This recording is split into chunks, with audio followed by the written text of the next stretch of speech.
la vida, en la historia, y pues qué bueno es poder confiar en un Dios así, ¿verdad?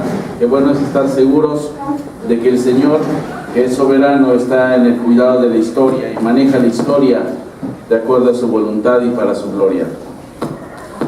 Muy bien, vamos a inclinar nuestras cabezas y vamos a orar. Bendito Señor, Dios de los cielos, te damos gracias por tu palabra, te damos gracias por lo que nos has mostrado durante la semana en el estudio del libro de Jeremías.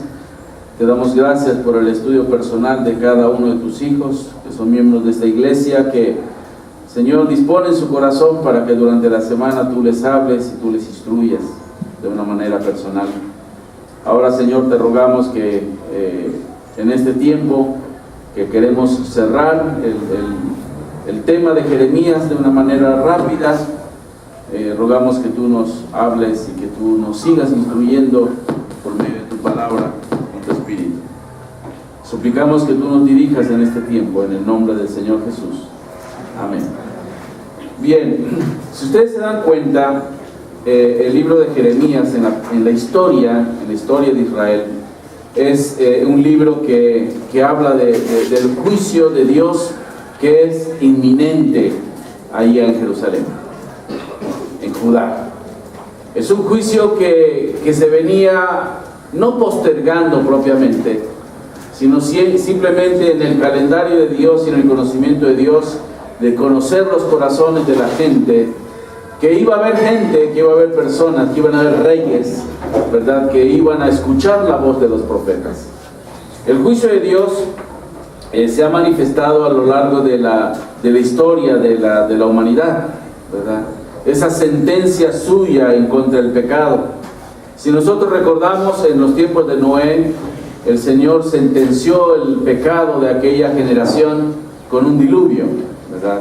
Y si recordamos, en los tiempos de Lot con Sodoma y Gomorra, el Señor aplicó su sentencia contra el pecado en destruir esas dos ciudades que estaban envueltas, inmersas en la depravación y en el pecado.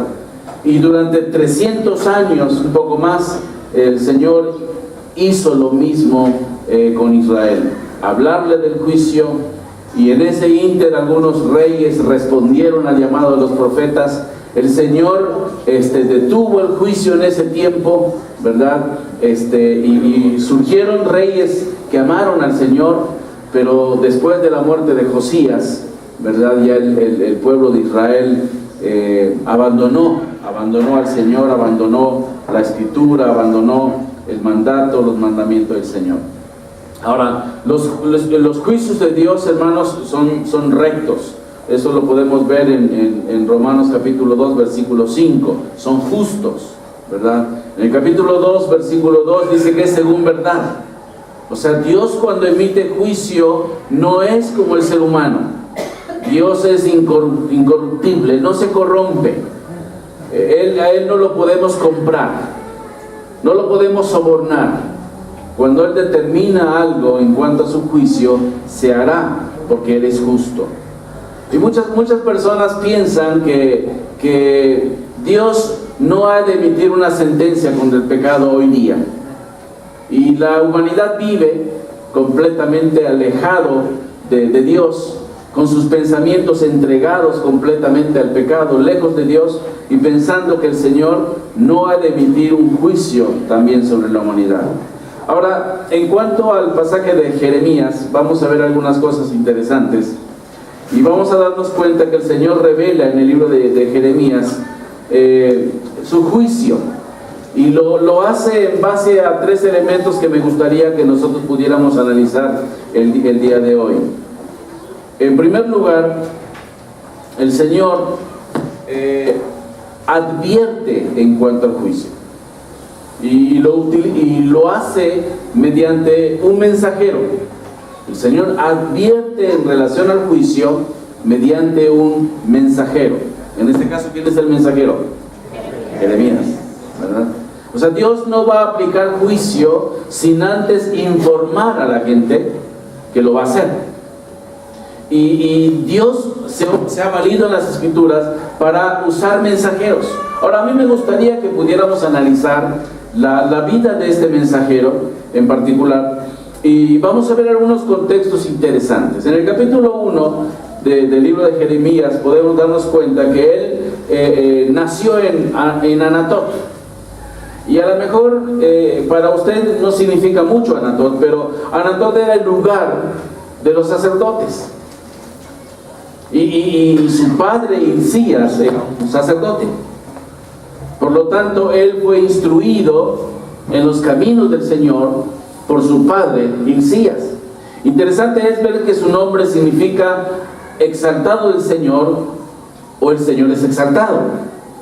Y el nombre de Hilcías significa el Señor es mi porción. Entonces realmente Jeremías pudo ver desde la instrucción en su hogar todo lo relacionado con la ley del Señor. Caminó en la ley del Señor, ¿verdad? Era un hombre instruido en la ley del Señor. Ahora, si nosotros vemos un poquitito el trasfondo histórico, poquito antes de que él naciera, había un rey malvado en Jerusalén, en Judá, y ese era Manasés. Y Manasés era un hombre muy generoso y bondadoso, ¿verdad? Muy bonachón. Era un hombre bueno, ¿verdad que no? Era un hombre perverso, idólatra, ¿verdad? Erigió una estatua, un monumento a Moloch, y a través de esa estatua se hacían sacrificios humanos. Y la historia nos narra que él sacrificó a sus propios hijos en ese lugar. Y ese dios pagano era un ídolo gigantesco de hierro que tenía sus manos abiertas, y sus manos representaban un caldero. Y en ese caldero colocaban fuego ardiente. Y en ese fuego ardiente, ¿verdad?, venían los padres o la gente y sacrificaba a sus hijos en ese lugar. Y el éxtasis y el fervor a ese dios pagano, que era un éxtasis de gritos, ¿verdad?, mientras se sacrificaba al niño o a la persona, ¿verdad?, ahogaba, porque se sacrificaban vivos, ahogaba el llanto de los niños, ahogaba el grito de los niños. Y este hombre, Manasés, se atrevió a sacrificar a sus propios hijos en ese lugar. Un rey que supuestamente debería temer a Dios, hace esas prácticas completamente paganas.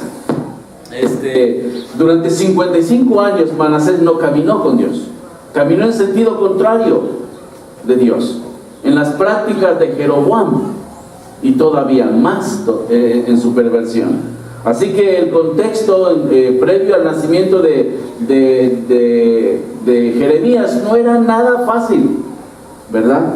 No era nada favorable para que él pudiera llegar a ser un hombre de Dios. Y él, cuando nace, ¿verdad?, en ese periodo de tiempo, poco después de la muerte de Manasés, surge uno de sus hijos. El nombre de sus hijos era Amón.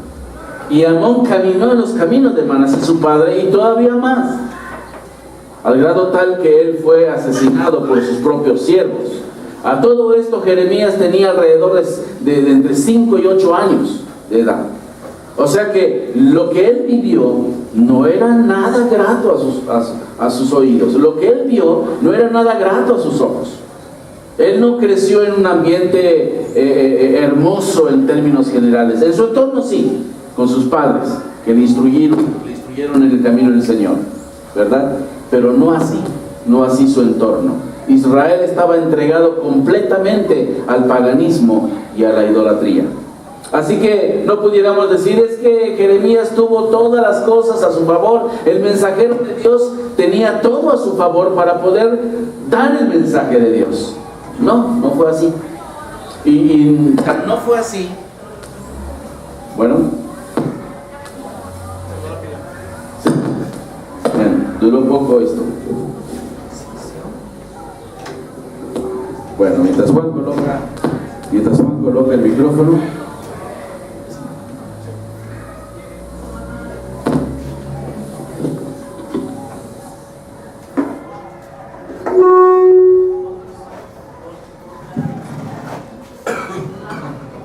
Bueno,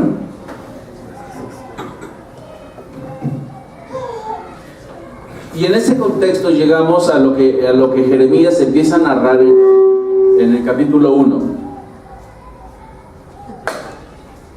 Bueno, vamos al capítulo 1, versículo 4.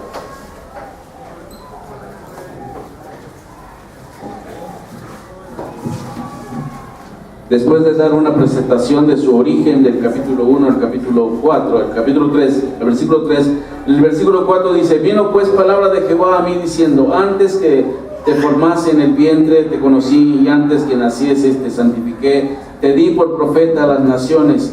Y yo dije: ah, Señor Jehová, he aquí no sé hablar porque soy niño. Y me dijo Jehová: no digas soy un niño, porque a todo lo que te envíe irás tú, y dirás todo lo que te mande. No temas delante de ellos, porque contigo estoy para librarte, dice Jehová. Y extendió Jehová su mano y tocó mi boca, y me dijo Jehová: he aquí he puesto mis palabras en tu boca. Mira que te he puesto en este día sobre naciones y sobre reinos, para arrancar y para destruir, para arruinar y para derribar, para edificar y para plantar. Hermanos, ¿qué edad creen ustedes que tenía Jeremías cuando escuchó la voz de Dios en su llamado? Algunos escritores dicen que tenía 13 años. Algunos otros dicen que tenía entre 15 y 17 años. El caso es que era un niño o un adolescente. A esa edad él escuchó el llamado de Dios para dar el mensaje de Dios. Y él se ubicó en la realidad. Es que soy un niño. Si tengo 12, 13 años, soy un niño. Hermanos, eso es un desafío para nosotros como padres en la iglesia hoy día. Nuestros niños a los 12, 13 años perfectamente pueden escuchar la voz de Dios y oír la voz de Dios. Y nosotros como padres trabajar en la vida de nuestros hijos, instruyéndoles en la palabra de Dios, para que ellos puedan oír su voz. No es el pretexto de que son niños, al contrario, es el momento oportuno para que ellos puedan responder al llamado de Dios. Así que este mensajero empieza su ministerio, responde a su ministerio a esta edad. Y realmente menciona algo muy interesante: es que soy un niño, y realmente lo era, pero además podemos ver un corazón sensible que se ubica en ver quién es Dios y quién era Él. Generalmente las personas, cuando quieren servir al Señor, muchas veces van a luchar con su orgullo. Pero este hombre se ubica, este joven se ubica en su realidad, dice: realmente yo dependo de ti. No es posible realizar lo que tú me pides si tú no estás conmigo. Por eso el Señor le dice: yo te libraré, yo estaré contigo. Y aquellos hombres y mujeres que quieren servir al Señor se ubican, deben de ubicarse en la realidad de quiénes son. No es que somos los más elocuentes, ni somos los más capaces, ni somos los más inteligentes. Somos personas comunes y corrientes a los cuales Dios toma y Dios usa. Porque lo vil y lo menospreciado de este mundo escogió Dios ¿para qué? ¿Para qué? Para avergonzar a los sabios. Así que el mensajero de Dios, si usted quiere llevar el mensaje de Dios, ubíquese. Si usted quiere ser un mensajero de Dios, ubíquese en el que Dios es el soberano en todo esto, y que es el poder de Dios, la guía de Dios y la gloria de Dios que está de por medio. Ahora es interesante que fueron muy simultáneos Jeremías y Josías. Josías tenía más o menos la misma edad que él y trabajaron juntos. ¿Se acuerdan de las reformas más grandes que hubo en Jerusalén, en Judá? ¿Quién las hizo? Josías. Es decir, un par de jóvenes en las manos de Dios fueron usados para hacer reformas en todo Judá. Así que jóvenes, adolescentes, la edad no es una excusa para no poder decir: Señor, aquí estoy. Este mensajero escuchó la voz de Dios de adolescente y a los pocos años ya estaba moviéndose en una reforma religiosa dentro de Israel al lado de otro joven como él que era el rey. Y qué importante es que entendamos que los mensajeros que Dios usa, si realmente nos ubicamos o se ubican en quiénes son ellos y quiénes son Dios. Si usted recuerda, cuando Dios llama a Moisés, unos pudieran decir que Moisés puso trabas. ¿Se acuerdan que decía? Es que soy tartamudo, y es que soy parco de habla. ¿Y cómo Dios usó a Moisés? Tremendamente. Dios llama a Gedeón. ¿Y qué hace Gedeón? Dice, gracias Señor por llamarme, porque yo soy el más chido de mi familia. Yo soy el mero de mi familia. No, se fue a esconder en el granero, ¿verdad? Dios llama a las personas y las personas se ubican. Y después, ¿qué no hizo Gedeón? ¿O qué hicieron otros hombres de Dios?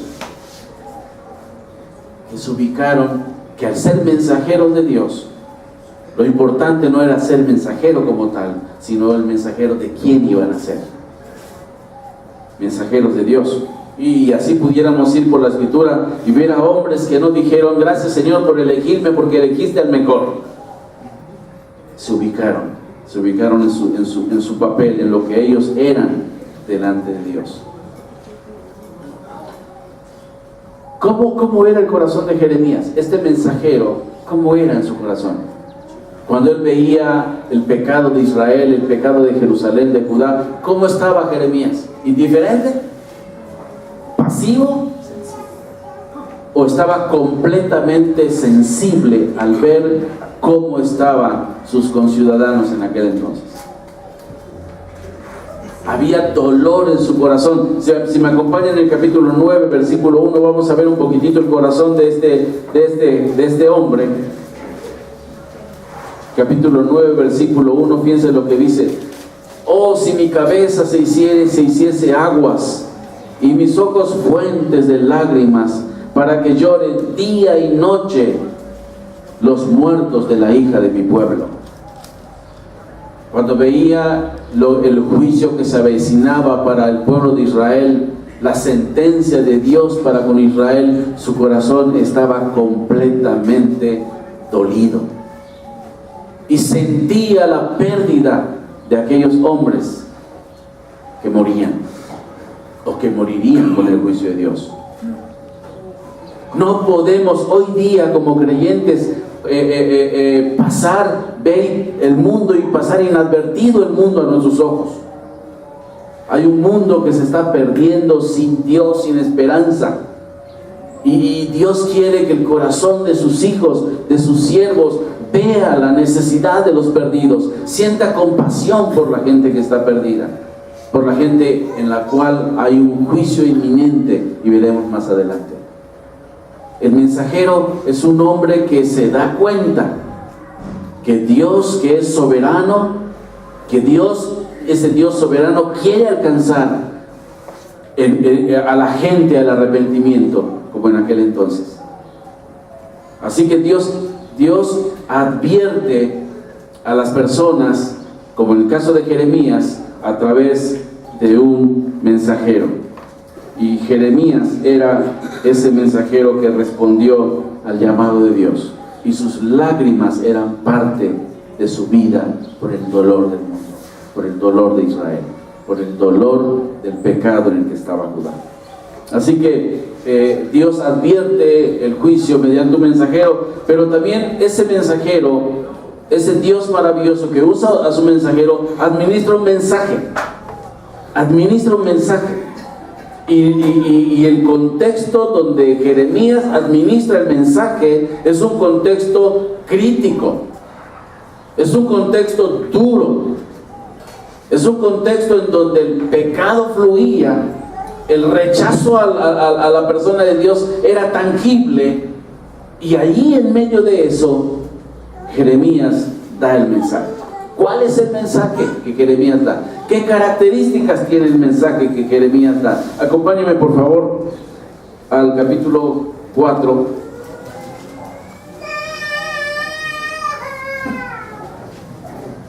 capítulo 4.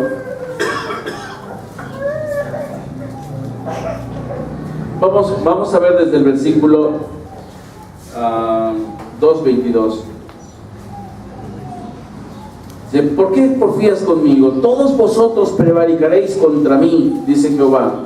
En vano he azotado a vuestros hijos, no han recibido corrección. Vuestra espada devoró a vuestros profetas como león destrozador. Oh generación, atended vosotros la palabra de Jehová. ¿Cuáles son las palabras de Jeremías acá? ¿Son suaves? Estaban 2:22. 2:29, perdón. 2:29 en adelante. ¿Cómo eran las palabras de Jeremías? ¿Eran suaves? ¿Eran delicadas? ¿Le sobaban la espalda a los de Jerusalén? Les decía: todo está bien, no te preocupes. Conoce a Dios y te va a ir muy bien y prosperarás. Ven al conocimiento de Jesús y tu vida va a ser una vida llena de prosperidad y de bienestar. Arrepiéntanse de su pecado. Ustedes han pecado delante del Señor y sus juicios los juicios de Dios son inminentes para ustedes. ¿Es fácil dar un mensaje así? Que te pares en un tianguis y empieces a decir: la Escritura dice que vosotros sois pecadores y están destituidos de la gloria de Dios, y la paga del pecado es muerte. Va a ser lo último que digas. Y Jeremías no se midió. Él tenía que decir lo que Dios le había puesto en su boca decir. El juicio de Dios venía y él tenía que hablar la voz de Dios, sin temor, con la confianza cierta de que Dios estaba de su lado, con la certeza de que lo que estaba haciendo era la voluntad de Dios. Acompáñenme por favor al 35, capítulo 35, versículo 15. Fíjense lo que el Señor dice.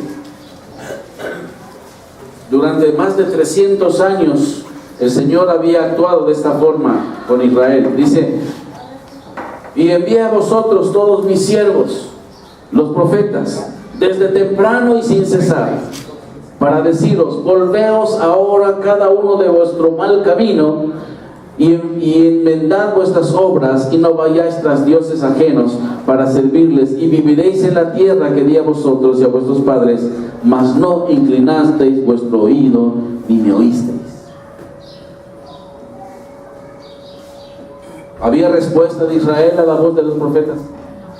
¿Había respuesta de Israel a la voz del profeta Jeremías siquiera? Los líderes, los sacerdotes, todos estaban en contra de él, en contra de su ministerio, en contra de la predicación que él hacía. Era una predicación difícil, una predicación de juicio para el mundo, en este caso para Judá. ¿Y el propósito de Dios qué era? ¿Cuál era el propósito mientras predicaba juicio? Que se arrepintieran. Y me llama mucho la atención esto. Cuando Dios utiliza o llama a Noé para predicar, le llaman inclusive el pregonero de justicia. El apóstol Pedro lo llama el pregonero de justicia en 2 de Pedro 2:15 a Noé. Él tenía que proclamar juicio.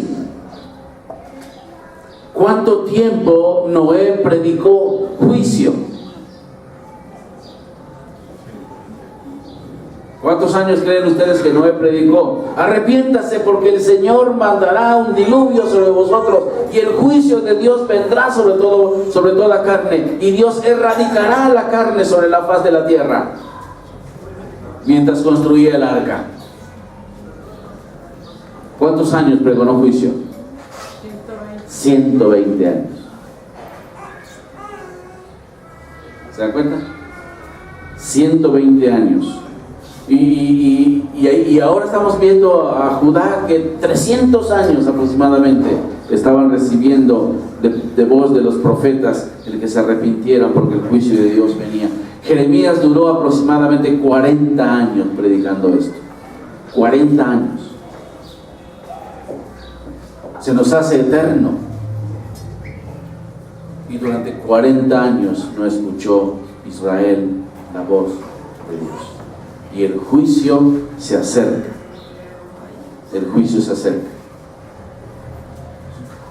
Si nosotros pensáramos en el entorno del hoy y ahora de nosotros, ¿cómo está el mundo? ¿Cómo está la sociedad? ¿Cómo está la humanidad? Vamos a buscar a un hombre que habló hace 2000 años. Vamos a Romanos capítulo 3. Romanos capítulo 3.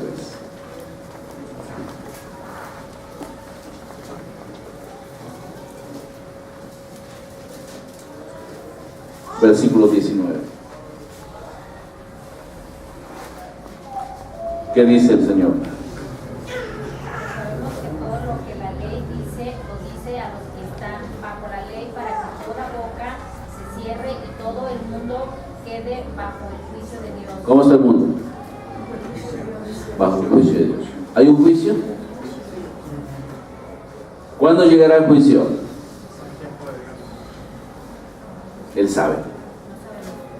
Él sabe. Pero no falta mucho. No falta mucho. Así que hay un mensajero que advierte. Hay un mensaje que se da, que se administra. Arrepiéntanse, vuelvan al Señor. Arrepiéntanse de sus malos caminos, vuelvan al Señor. Pero, ¿de qué los acusaba? ¿Cuáles eran las acusaciones que motivaban a Dios a actuar de la forma como estaba actuando a través de su profeta?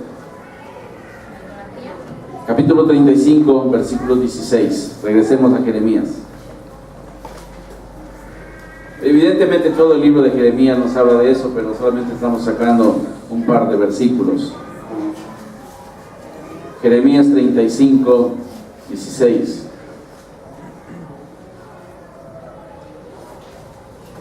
El 15 nuevamente dice: envié a vosotros, dice, mis siervos los profetas desde temprano y sin cesar, para deciros: volveos ahora de vuestro mal camino, enderezad vuestras obras. Enderezad vuestras obras. ¿Había idolatría? Sí. ¿Había perversión? ¿Había rechazo a la voz de Dios? Dios acusaba con razón, con argumentos a este pueblo y los invitaba a venir a Él. Ahora, Dios había hablado en el libro de Levítico que juzgaría la idolatría de una manera muy severa. Vamos a buscar Levítico, si me acompañan. Levítico 26.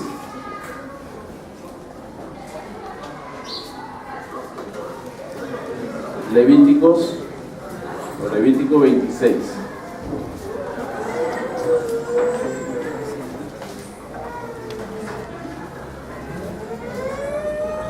¿Ya lo tienen? 26:31. Alguien que lo lea, por favor.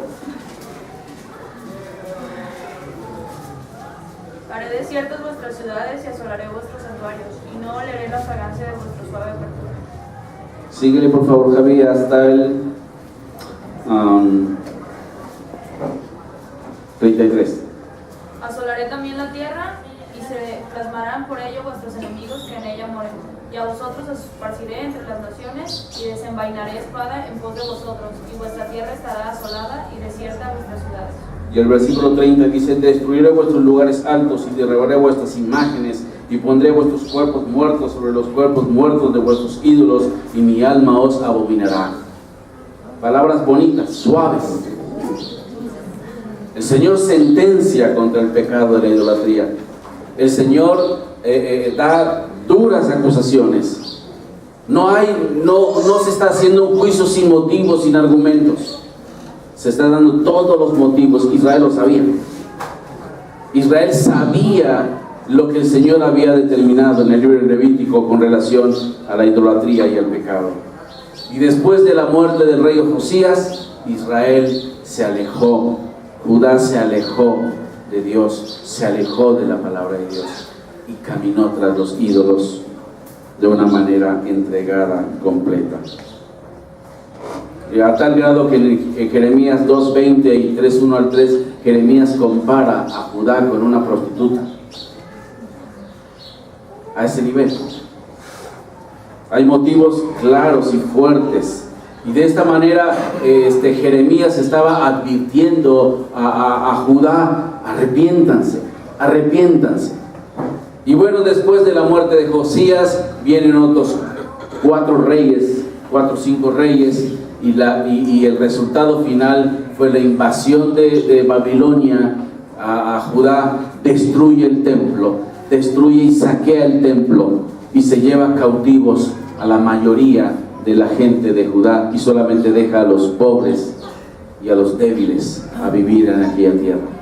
Queman la ciudad, destrozada completamente, al grado tal que cuando Nehemías, años después, se entera cómo seguía Jerusalén, cómo seguían los muros destruidos, él lloraba en su alma por saber cómo quedó la Virgen hija de Sión destruida. El juicio había llegado. El corazón de Judá, el corazón de Jerusalén se cerró al llamado del arrepentimiento, del juicio de Dios. No quiso responder al juicio de Dios. Y salvo Jeremías con algunos otros que se sujetaron a la voluntad de Dios, fueron guardados. ¿Y qué es lo que podemos ver en el juicio de Dios? En el juicio de Dios hay misericordia también. Misericordia antes, misericordia durante y misericordia después. Porque Dios le guarda la vida a Jeremías y a unos cuantos más. ¿Sabe? Hoy día el mundo está esperando también un juicio. Y tarde que temprano ese juicio vendrá. No se demora mucho.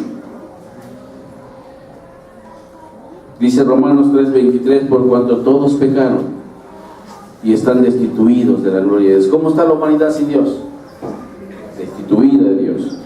Romanos 3:9 dice que todos están bajo la sentencia del pecado. Todos están bajo pecado. Romanos 3:19 dice que todos están bajo el juicio de Dios. Y así vamos por las Escrituras. No hay justo ni aun uno, no hay quien entienda, no hay quien busque a Dios. Todos a una se hicieron inútiles, no hay quien haga lo bueno, no hay ni siquiera uno. Daniel habló en el capítulo 8 y en el capítulo 12 de su libro acerca de un juicio final. Y diríamos que es el juicio de veras. Que el mundo ya está listo para un juicio final. Está a la puerta. Acompáñenme por favor a buscar Segunda de Pedro, ya para terminar. Segunda de Pedro, capítulo 3.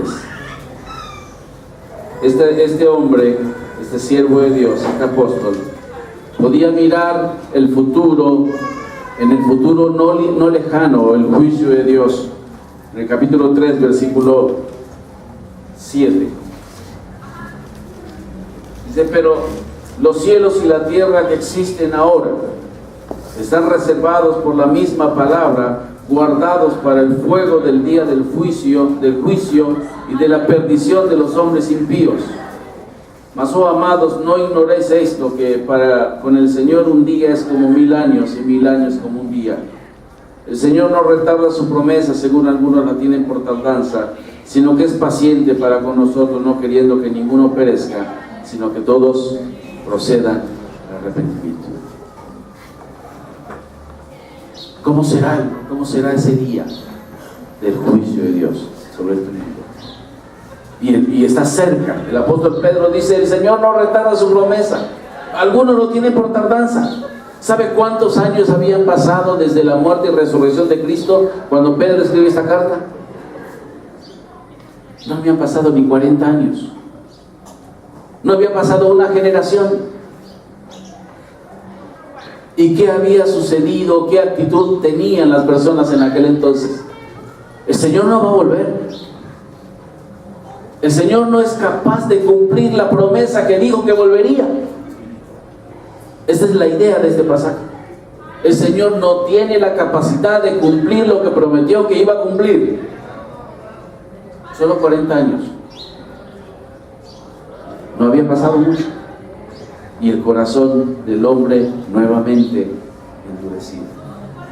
El Señor no retarda su promesa según algunos la tienen por tardanza. ¿El Señor se va a adelantar en venir?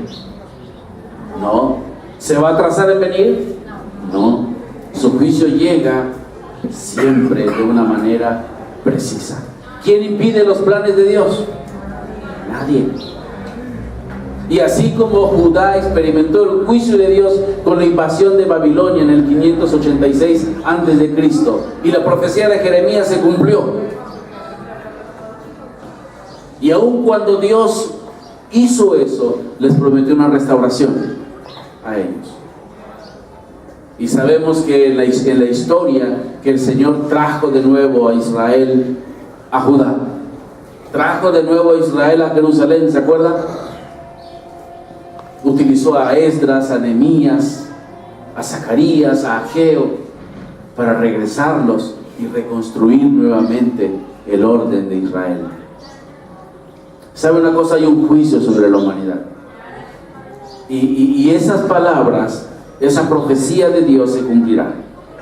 Y toda la gente que no haya depositado su fe y su confianza en el Hijo de Dios experimentará no solamente la muerte, sino el juicio de Dios, la condenación.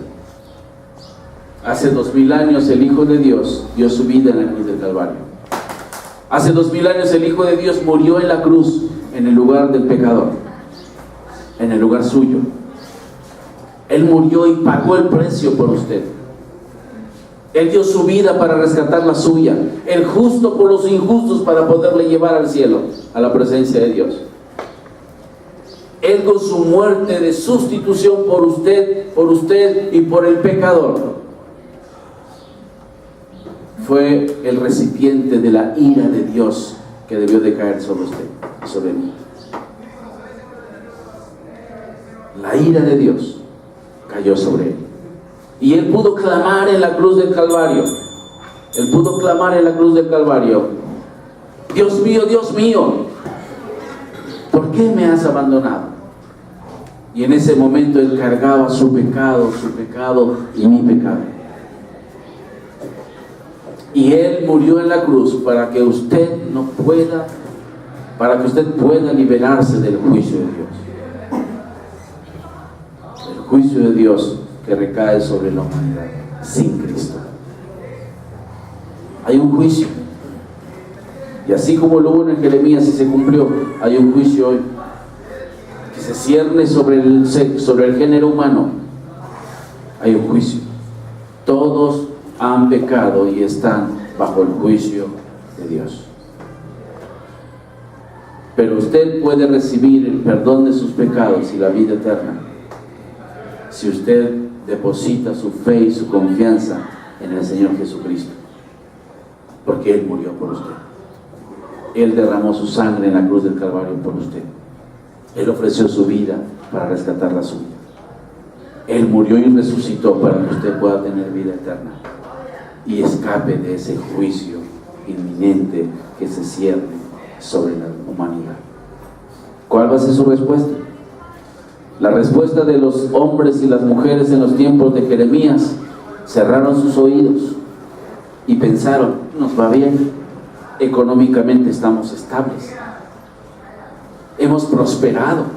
Durante el reinado de Manasés, Judá, Jerusalén, llegó a ser una nación muy próspera, rica, al grado tal que el Señor los llama vacas de Basán.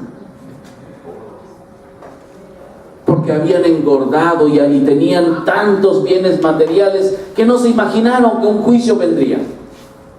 Y cerraron sus oídos a Dios. Hoy día la humanidad está próspera. Hay muchas excepciones, obviamente. La humanidad está relativamente tranquila en nuestro entorno. No sé si usted vio en las noticias, en el periódico, que aparecía que en la India un padre vendió a su hija por $500, $500 a su hija, y su abuelo tuvo que comprarla nuevamente y se lo entregó a su mamá. Así se las gastan en la India. Y Dios va a emitir un juicio. Sí, va a emitir un juicio. Y no lo va a hacer en mucho tiempo. A ver, lo va a hacer pronto. La humanidad ya está lista para ese momento. Pero ¿qué va a hacer usted? ¿Qué va a hacer usted? ¿Usted está dispuesto a decirle a Dios en esta mañana: Señor, yo reconozco que estoy lejos de ti? Yo reconozco que mi corazón dista mucho de estar amándote a ti. Pero en esta tarde yo deseo conocer a Jesucristo en mi corazón. Yo deseo poner mi fe en Jesucristo para que Él venga a mi vida, ponga su espíritu en mi vida, me limpie y me perdone de mis pecados y me dé una nueva vida. Y a nosotros como creyentes, que podamos ver el mundo que está perdido y sentir compasión en nuestro corazón por ese mundo que se pierde. Y que podamos decir: yo quiero ser un mensajero de Dios para comunicar la palabra de Dios a este mundo que está en crisis. Vamos a inclinar nuestros rostros, vamos a orar.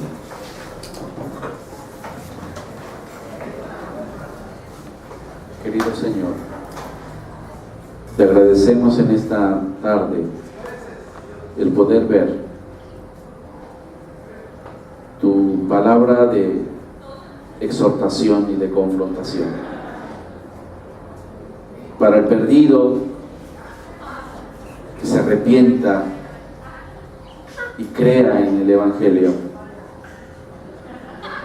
que pueda recibir por fe el perdón de sus pecados y la vida eterna por esa gracia que tú has externado por medio de Jesucristo. Que cualquier hombre y mujer pueda recapacitar y darse cuenta de su condición delante de ti. Que por la obra de tu Espíritu Él pueda responder al llamado que tú le haces. Y a los creyentes, que no nos durmamos en nuestros laureles viendo a un mundo perdido. Suplicamos que pongas en nuestro corazón cada día más deseo, más fervor por proclamar tu palabra, por proclamar el Evangelio, por compartir a Cristo a los que están perdidos. Que podamos entender que es un mensaje maravilloso y poderoso el que podemos tener a través de obedecer tu palabra y llevarla al mundo que está perdido. Queremos responder a tu voz. No importa la edad, guíanos, Señor. Te lo rogamos en el nombre de Cristo Jesús.